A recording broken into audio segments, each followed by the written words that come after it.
Hey, good morning, everybody. Look, if you're turning in to watch this video, whoo, I made a crazy drinking, high, whatever video yesterday on this subject matter, and trust me, it was gold. I don't even think I'm going to be able to repeat everything that I had in that video. But like when you go on some of the YouTube videos, you'll be going through and you'll click on one you think is going to be interested in. And when it starts out, you'll see something like this.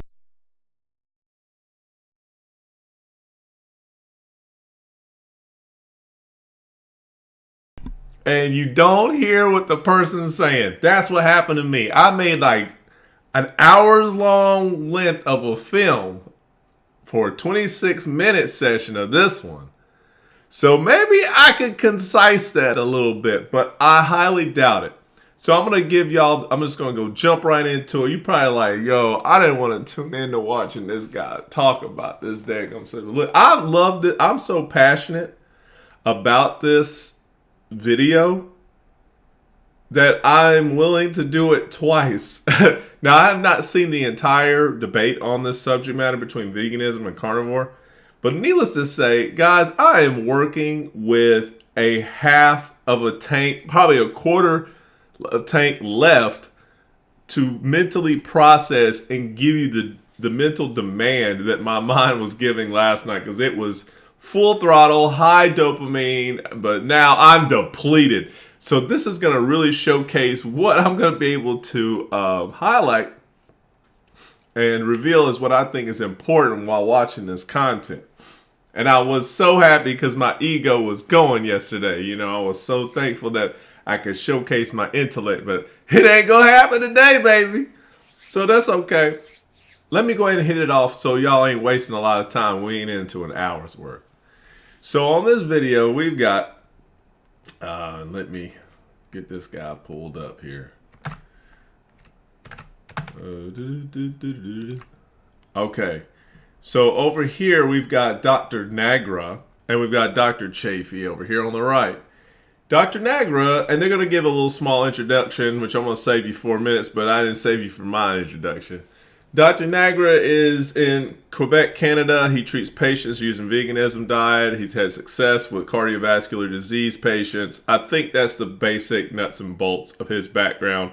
We're not going to go into it in detail, but needless to say, he seems like a viable person. And the original reason why I even made this video to begin with is because I watched a different YouTuber that I resonate with. He's funny as hell.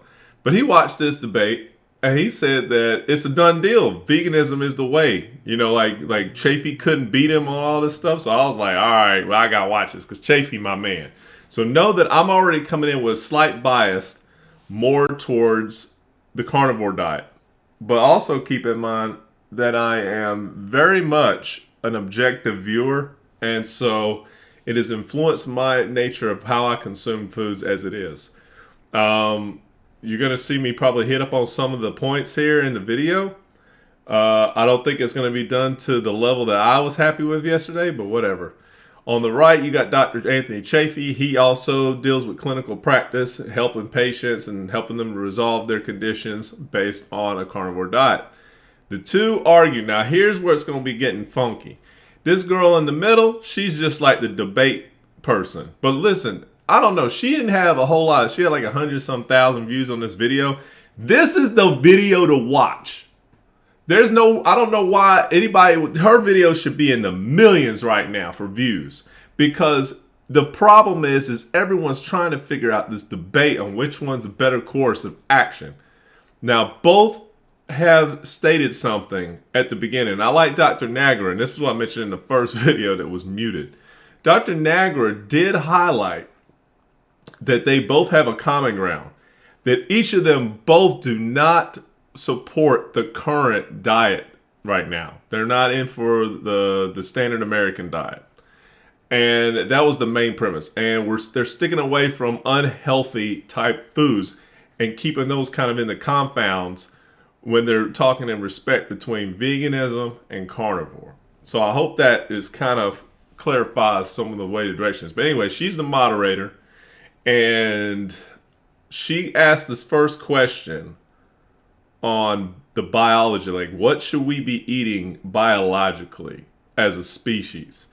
And so they turn it over to them to kind of answer. I really should give y'all the basics on that one, but it's better for y'all to watch and see what you think, and I might pause and hit up some of this. I don't, hopefully not as much as last night. Let's roll. It's pretty straightforward. It really is. What are humans biologically and evolutionarily designed to eat?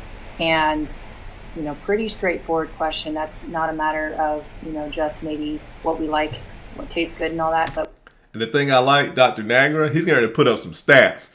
And when he hits his, like when he comes right off, he's dropping some heat. What are we designed to eat? So we'll start there. Dr. Nagra, if you want to start first on this one. Sure. And with regard to, biological adaptations, I mean, we have adaptations to carbohydrates. We have, 10 to 20 times the amylase gene that our Neanderthal cousins did. I know what I was going to say here. He's getting me fully on. Now I feel like I can make the video I made yesterday. I am going to be able to do it. He's talking about biological adaptations. Me personally, I've said this for years, probably 10 plus years. Everybody used to talk to me about this evolutionary theory and evolutionary. I was like, I don't care about the evolutionary theory. This bullshit about natural selection. There may be that phenomenon. There may be that kind of element in the air, but it's really denoting the human organism, or whatever you want to call it, its ability to adapt. It's adaptation theory, not evolutionary theory. It's no. There's no theory of evolution. There's a theory. There's not really a theory of adaptation. I believe in adaptation. That's what we're experiencing. So he's going to bring that up. One of the key points he's trying to talk about is you'll see. He's going to talk about how people can be genetically lined up to avoid one thing but be caused harm in another way. But I feel like I argue that it's still advantageous for the species.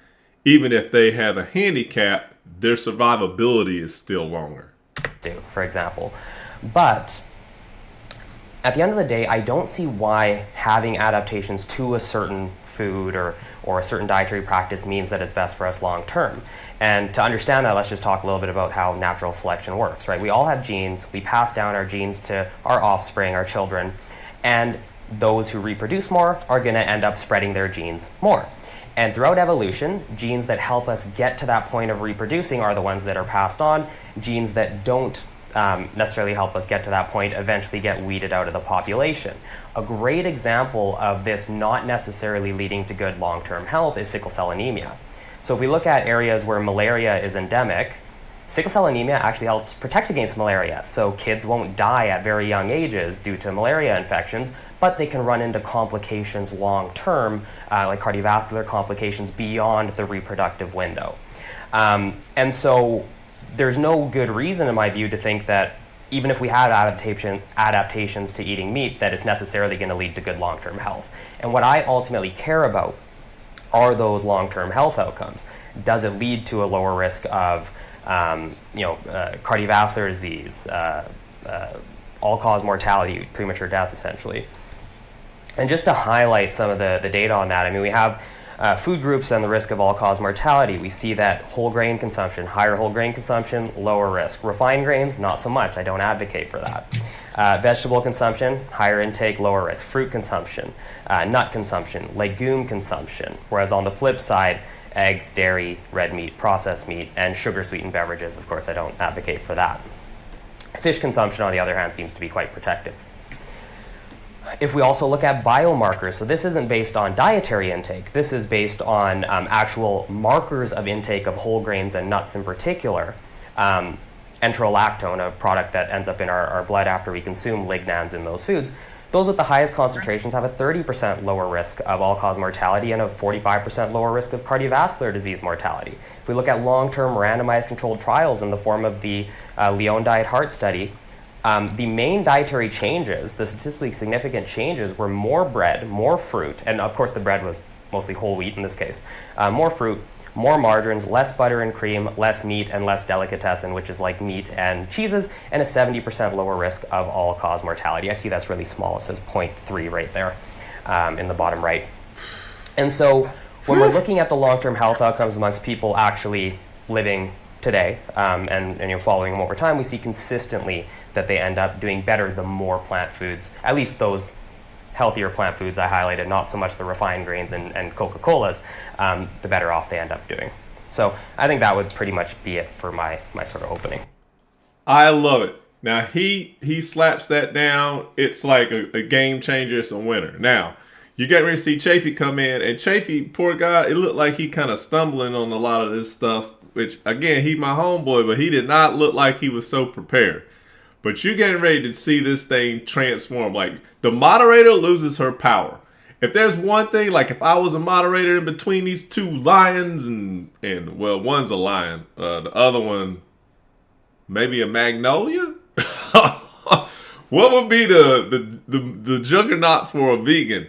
I don't know, but the two giants are at each other's throat, and she's just kind of like, hey, I'm just gonna sip and watch. But as a moderator, sometimes you gotta calm these motherfuckers down because they took over the entire thing and they ran it. They basically made their own show. Like, well, hey, I want to touch on that point. I want to touch on that point. And I'm kind of glad that she left it alone. But as a moderator, you got your questions lined up and you're like, hey, guys, we're going to take a pause. Let him answer. He's going to address this. He's let you go. You're going to address this and we're going to clean it up. Then we're going to stop and we're going to move on to the next question. You guys answer that one. We done. But instead, she kind of just like sat back and let it roll. I kind of like it, though, in a way. So hats off to you, girl. And so, Dr. Chaffee, before you go really quick, does your stance then is that plants, 100%, like mainly plants, is the way to go? So, yes, in that, whether you're eating, say, 85-ish% to 100% plant-based, generally very, very healthy, whether or not there's, some small degree of benefit if you waver slightly to the right or left of that, 100%, I haven't seen good evidence of there being a significant difference. So I would say diets like the Mediterranean, DASH, Portfolio, or a strictly exclusive plant-based diet as well can fit into that mold, but I'm not talking about the Oreo cookie potato chip diet, right? I'm specifically talking about this healthier iteration as I've outlined. Got it. Okay, thank you. Love Dr. how you Chaffee, hit that up. what about you? What is your stance on what are humans biologically and evolutionarily designed to eat? Thank you very much. So, is it possible to share screen? Yeah, you just click share, bottom middle. Yeah. Yeah. So, I think that it does matter biologically what we're designed to eat and what we're evolutionarily designed to eat for the simple reason that after 2 million years of adaptation to a specific food group, the likelihood that you have carried over or developed sensitivities and damage from that food group is extremely unlikely. I can't think of a single example in nature where you can take an animal that eats naturally in its wild environment and that's not the healthiest thing for them to eat. There are signs at the zoo that say don't feed the animals because if you eat something that they don't eat in the wild, they get very, very sick. And that's the same with at the parks and so on. And we know this in animal husbandry and livestock or just veterinary medicine, that if animals eat outside of their evolutionary past, they will get very, very sick. Let me tell y'all something. Y'all don't know what's about to come. Dr. Nagra, he's about to get gangster on Dr. Chaffee. I had to stop it here to let y'all know what's coming up here. Because Dr. Nagra is prepared. He knows the enemy that he is up against. Chaffee, on the other hand, is just kind of lax. Like this is like I would equate Chaffee as the well-fed lion in the zoo. They're not really aggressive. They're not really willing to attack. They're not in predatory mode. They're fed. He's not ready to attack because he's been fed. The vegan, on the other hand, they dealing with a whole landscape of spiritual shit. Like when you eat plants, there's something fundamental that happens in the physiology of your body when you're eating plants. In that when you eat it, you tap into some kind of spiritual code with that plant. There's a language, there's an imprinting that I just can't describe. And the only reason why I bring it up is because I'm not really that plant much of an eater. But I've been in veganism. I've been in carnivore. I understand what these two camps are like as a diet. And I did thrive pretty well on the carnivore. I mean, I did fix a lot of my problems with all this bloating and pains and stuff like that. Like, there's some things that come with veganism that's not desirable. However, a lot of times there's a changeover effect. Like I try to tell people, like it takes a while for the machinery to convert over, and really it's coming down to the microbiome and mitochondria. And so once you kind of get those two, and they're different, they're not the same. One's the energy cells, and the other one's, some living organisms. They're totally different. But when those things are busy firing and working and getting in concert with each other, that's what will determine how well you're going to deal with a diet. Because I did start off slow, eating some vegetation, and eventually I was able to eat more and more comfortably. So what a lot of people run into when they try one diet or another, they say it didn't work for me. Because somebody could take it on the carnivore diet and say that did better for me, and the vegan diet is not the way to go, and they run off on that camp. Or you take somebody and they love veganism, they say, hey, the vegetables fixed my ass, got rid of red meat, I'm doing straight. You really look at the person's biome, and you can tell that's the main deciding difference. So it's really what set of microbials we have from person to person, and opposed to what diet the person is comfortable eating. It's what they like, and they help determine what the heck how we function in a wellness fashion. But anyways, let's get on, because he get ready to slam your boy Chaffee. Because he brings up a point, like I never know anything in the wild that once you remove the diet from it, they didn't just, like that's their main bread and butter. Like he's basically saying that animals don't suffer when they're eating their natural diet. And he's got a big fucking paper he's getting ready to drop on his ass. And I was just like, whoo! Chaffee just went, psh. Hate to say it, that's my boy. And the reason being is that they're not designed. They're not designed for it, so they're not going to have the bioavailability. They're not going to be designed to break these foods down and get their nutritional resources. And there may be toxins in the different plants that they eat. We have a capacity to break down certain things, but not a complete one. This is where inedible plants come in, which is the majority of plants on Earth. So this is a concept that we understand. Here's my argument. I don't care. Like he's bringing it. Here's what Dr. Nagra is presenting. It's the end result, net result. It don't matter what evolution said. It's the end result. We have learned. We've gotten smarter. Hopefully, we're going to adapt towards this intelligence and use something that's more appropriate for the body, longevity-wise. And you've got somebody over here that says, "Yeah, but genes have decided our future and our fate, and that's the only way to go, and it's the safest way to go because we've been set up genetically." It don't matter. Like adaptively, you could be set up incorrectly, according to what Dr. Nagra is saying. So here's my point to all this. I agree. I like Dr. Nagra's point in that we're looking at longevity, and really it's quality of life. So we're looking at life length, and quality of that length. So we don't want it to be a shitty long life. We want it to be a fun and prosperous long life. Now, my point to this is, how long do carnivores live? Like, in the wild or in the past, as our species, like if we're evolutionarily adapted to this, how long do we freaking live? Like, it doesn't seem that we have a long lifespan. And then maybe there's other compounding factors that decide that. It's harder times back in the past. Maybe there's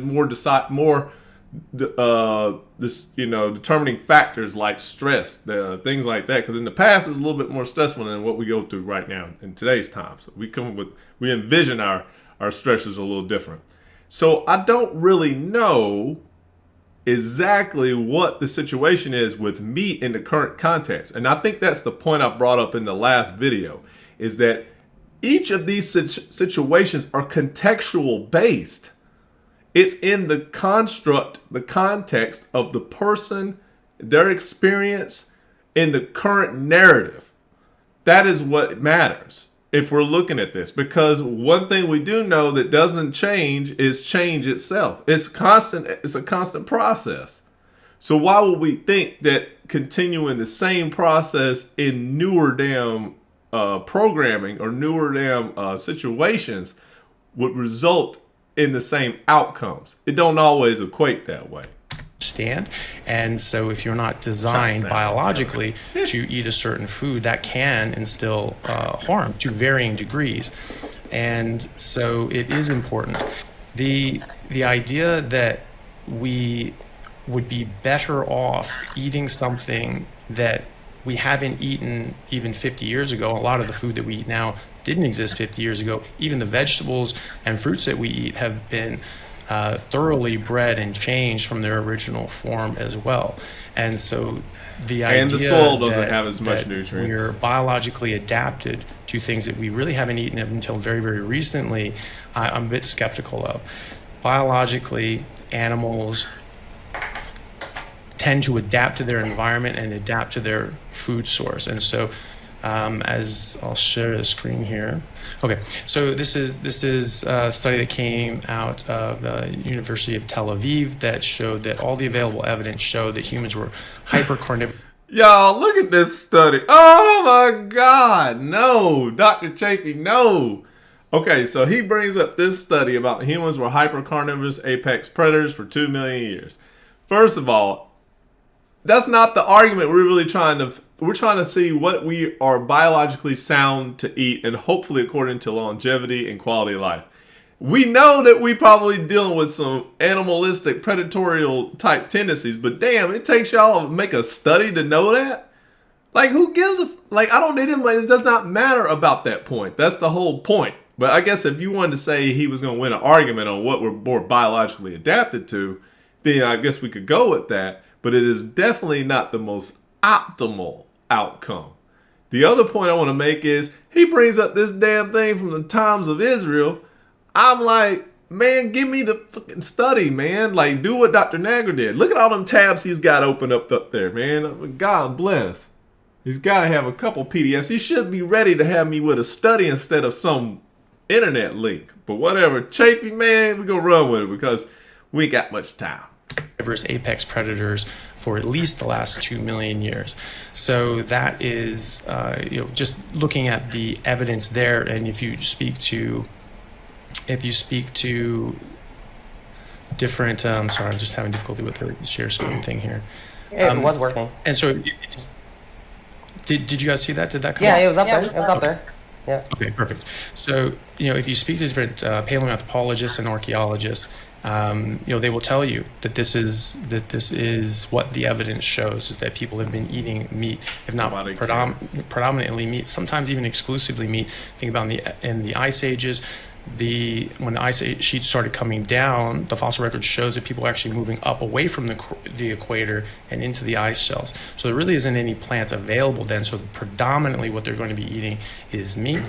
And that is, I had another point there, but that is the idea that we have evolved to eat meat and we're biologically adapted to it. If we weren't able to survive solely on meat, then we really wouldn't be doing very well through the ice ages. We have the Inuit in northern Canada and Alaska. When eating their normal diet, they are actually quite healthy. And there are many, many studies looking at this over the course of the 20th century that early on, they have pretty low prevalence of disease, heart disease, cancer, diabetes.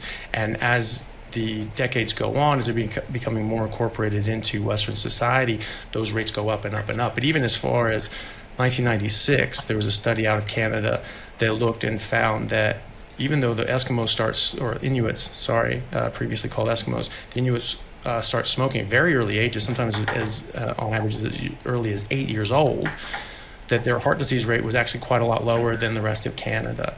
And they thought maybe this was a genetic factor, so they looked at all their genes and said, okay, maybe they're genetically designed. I'm going to speak on that one just a little bit. There's other videos that I've seen. I've seen a lot of this content. I may not be an actual expert, but good God. If there was a lifelong passion for a subject matter that I'm tuned into, it would be this. And just to toot my own horn, I do have a 4.0 master's, so it's not like I'm just a ding-dong. I do understand quite a bit of what I'm looking at here. And I did a lot with research, but it doesn't mean I still remember all that stuff. So I still label myself as a layperson. But in review of what my man's saying here, what is he talking about again? To withstand heart disease. They found that no. Okay, so he's talking about this heart disease stuff and smokers. There's an interesting content where there's been a lot of people that never, ever really got deep into the plant consumption thing. They always were carnivore based I think it was like a Native American community.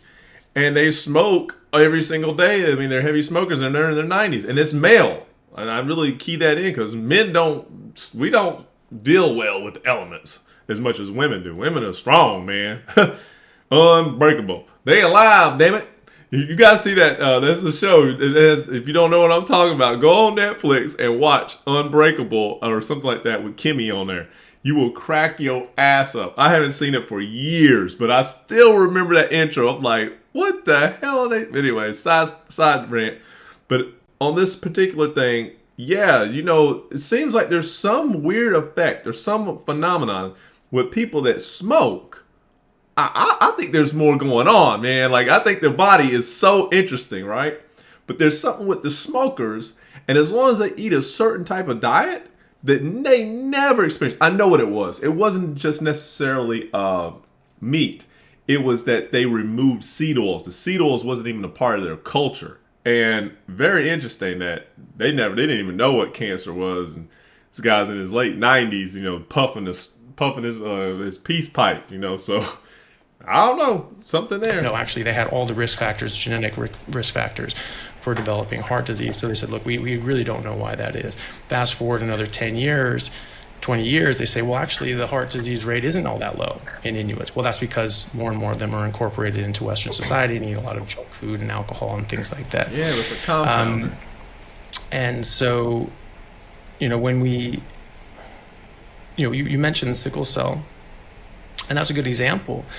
Because if you have, homozygous sickle cell genetic adaptation, that obviously is a problem for life. But if you're heterozygous, then that confers a benefit to malaria, but it doesn't confer the health risks. So on a population level, you get long-term survival improvement for the population. But I agree that those people that get hit with the double homozygous, they're not doing very well. But because more are going to be heterozygous, that confers a long-term survival for the population.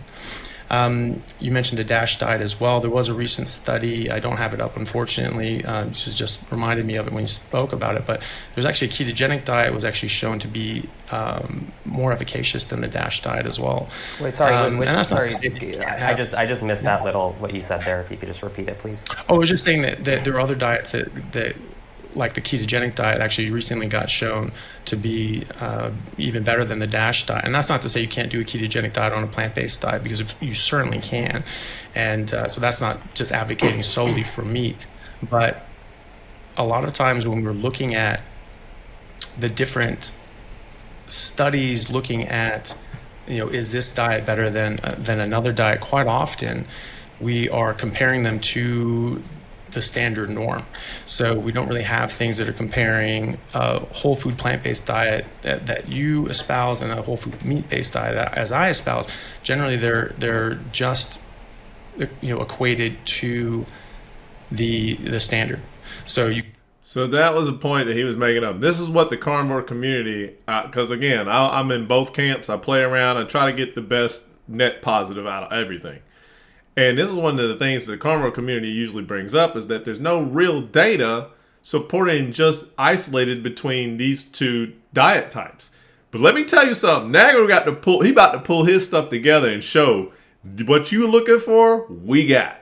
So, which is very cool, because this kind of like bridges the gap of misunderstandings between both groups. It's very easy. People think, well, that should just be common knowledge. That should be just common knowledge. People still don't get how fragmented information is. How realities are still so fragmented. We're just becoming a little bit better aware as time goes on. And so now this is kind of like her. That's why I say her video should be in the millions. Hers actually is probably the best video we've seen on the subject, because we've got a great expert professional in the field over here, and the same over in his field. And we're finding out now what's going to be the end result. What do you believe? I think I pretty much like supporting the vegan man, but I keep it real. If it was Chaffee, I'd love for it to be Chaffee, eat the meats. But here, let me be real here.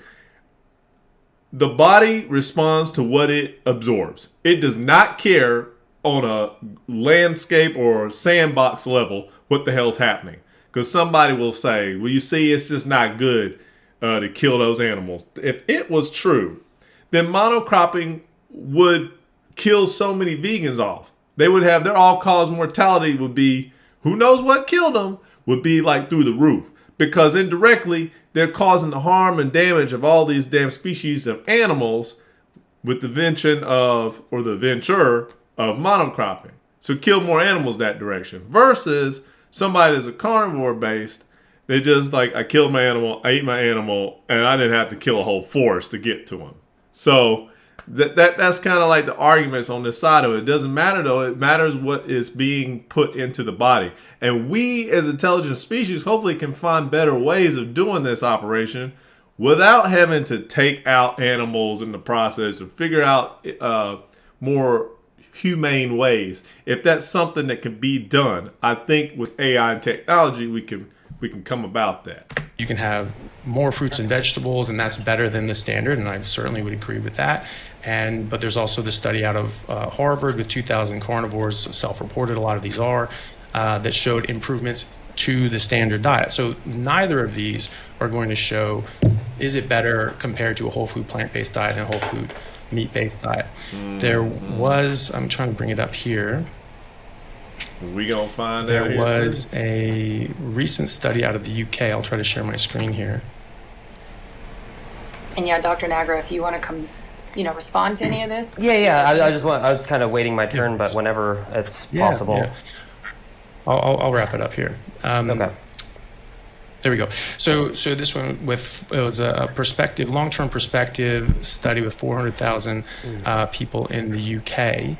And they found that accounting for confounding factors, socioeconomic factors, healthy user bias, that this actually eliminated the benefits associated with plant-based diets. So they looked at whole food plants, cooked and raw. They found that raw conferred a better cardiovascular benefit than cooked. Cooked didn't show any.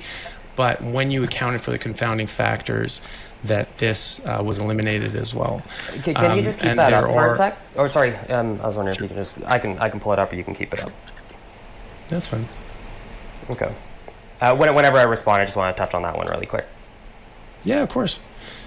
So that's the main thing. I mean, there are studies that compare what we're talking about, which is whole food plant-based diet and meat-based diet, and we can certainly get into those as well. But just from a biological evolutionary standpoint, I think that it's that the evidence does show quite clearly that that we did evolve eating meat, and the biological premise that what you're adapted to is what's going to be beneficial to you, I think stands here. One thing I will point out is that people say that, and this is a bit weird, sorry, there's weird ads here, that they say, well, these people probably didn't live all that long. There's no real good evidence for that. What that's based on is average life expectancy from birth. But here you can see that that's not really the same thing as how long people live when they just die of old age. So back in 1850, if you were at 0, the average life expectancy was 38. So people can say, oh, well, people were dying in their 30s. Well, not really, because if you made it to 10 years old. Hey, and I just noticed something. He's talking about people in general, but if you look over here real quick, it's talking about white males. Okay, he didn't get down here to the white females. He didn't get down to a whole, species of what the age and related situations were going on, but he's talking about just a particular group. That does not give us the whole picture of everybody. Just want to make sure we mention that. They didn't catch it while they were talking. And old, on average, you would make it another 48 years. You'd make it to 58.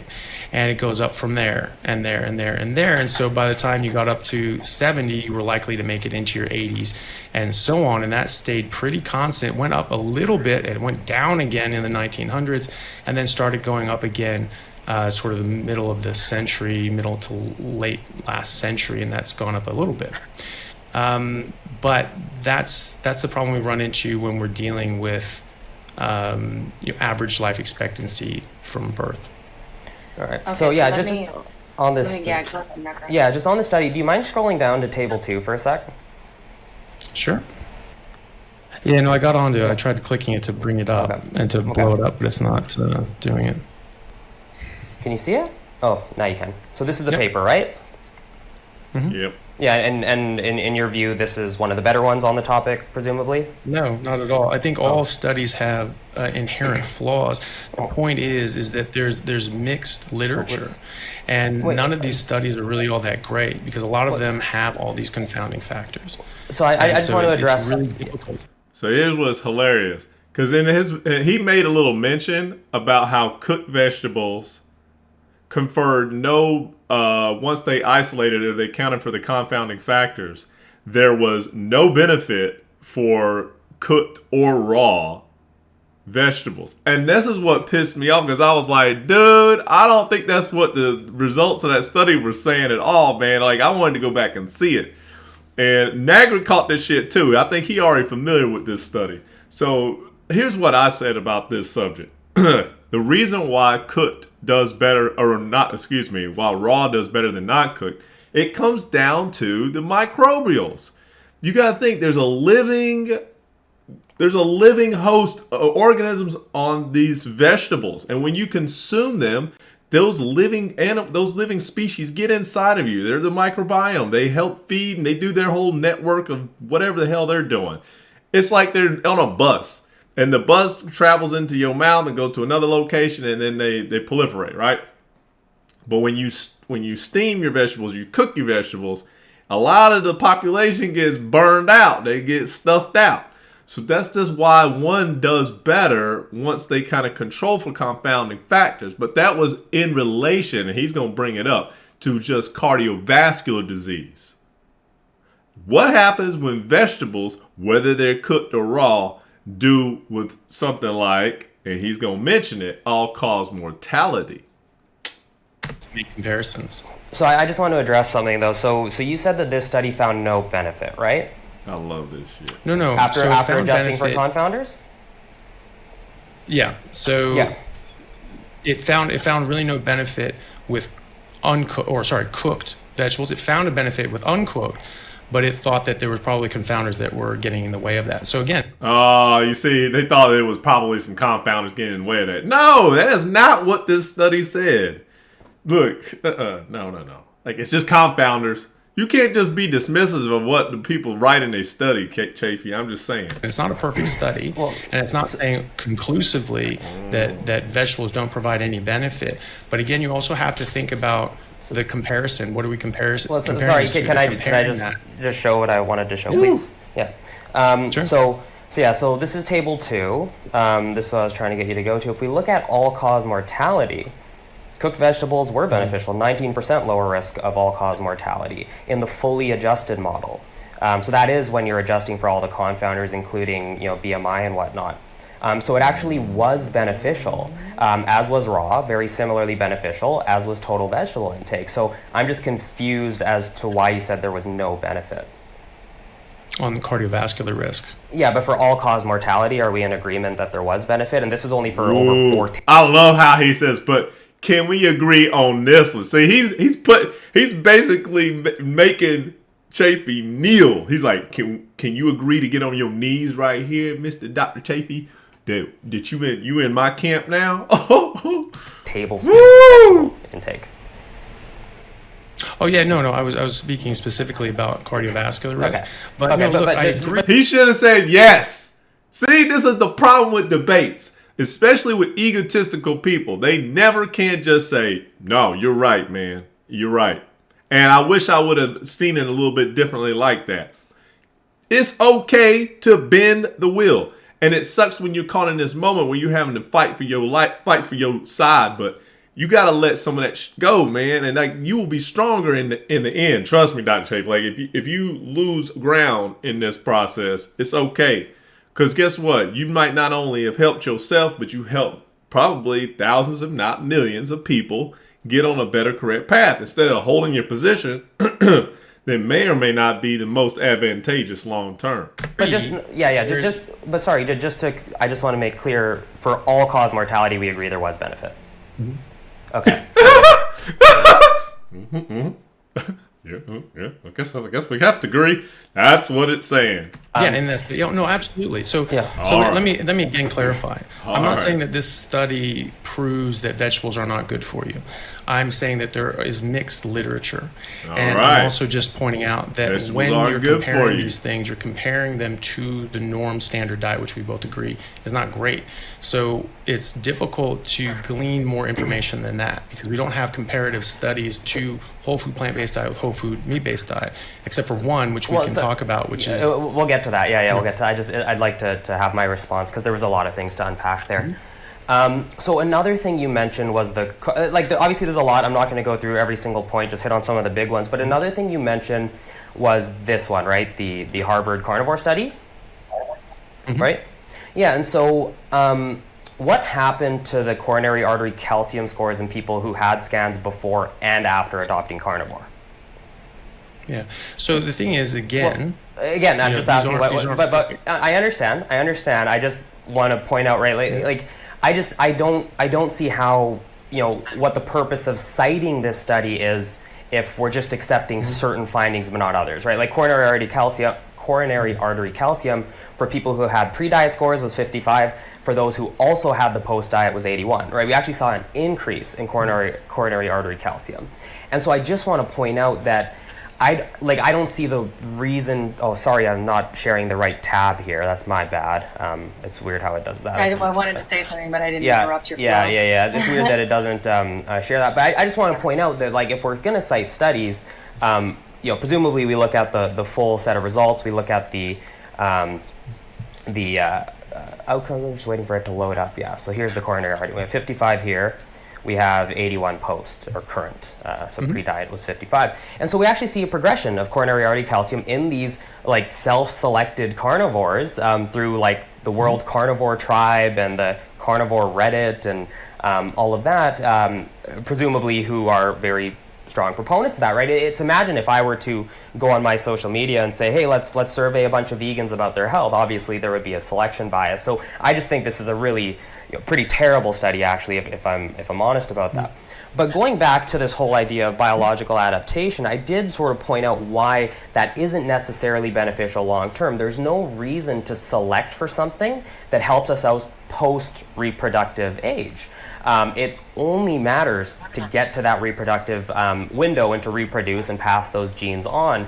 And like you said, we're only looking at replacing the standard American diet. That's actually not true. We have substitution analyses that specifically model the replacement.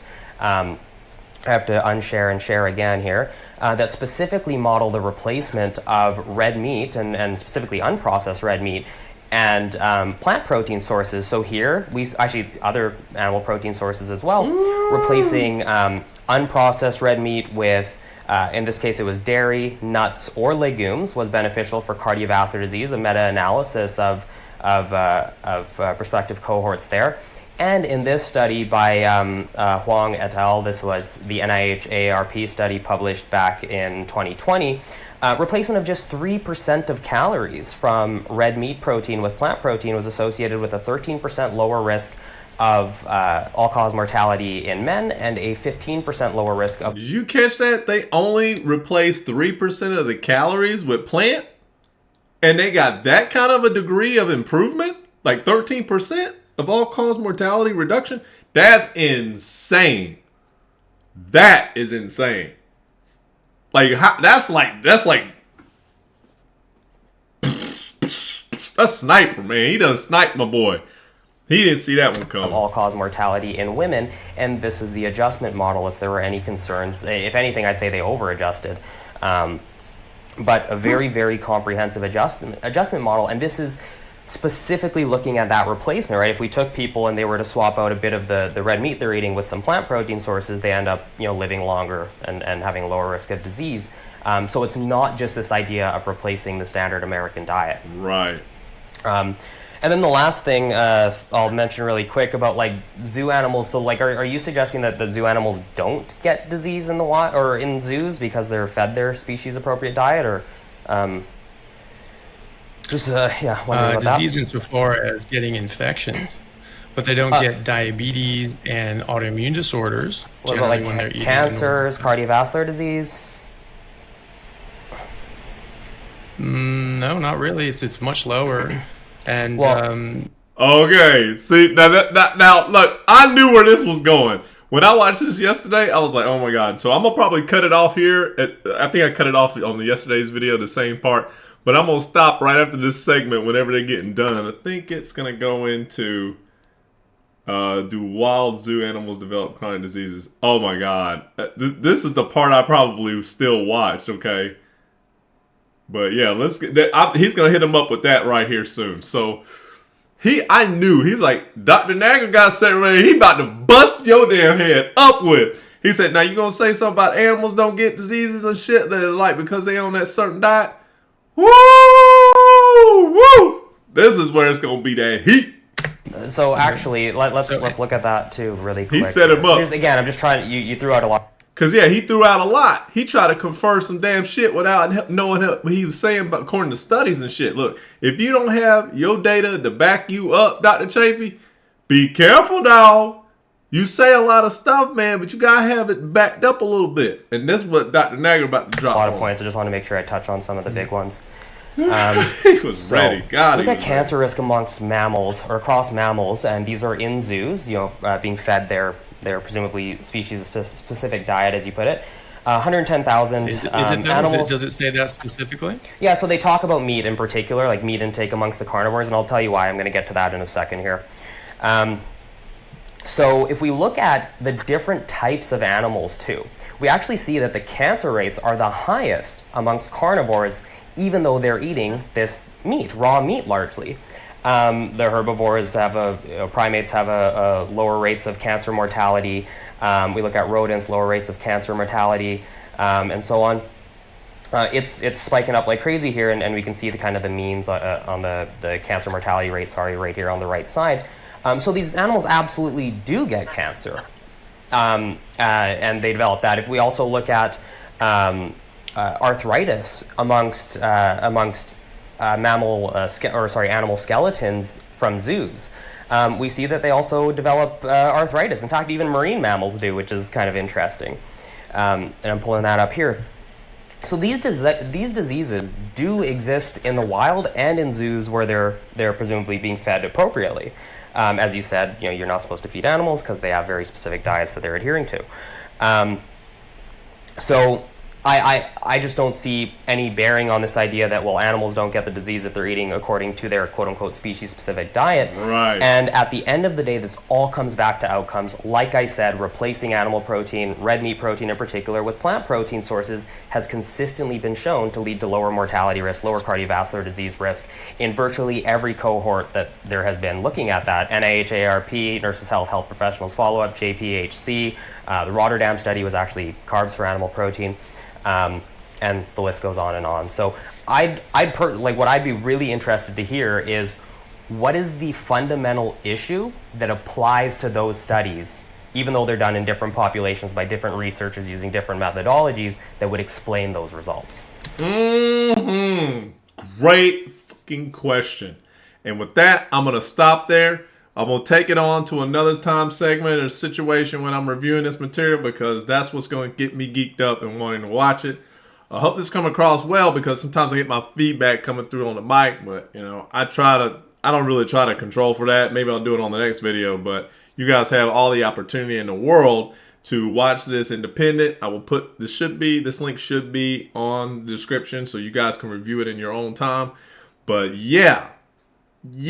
I'm in my mind thinking about how this, is there a way that possibly the same thing we can do for animals? Let's say we look at carnivores.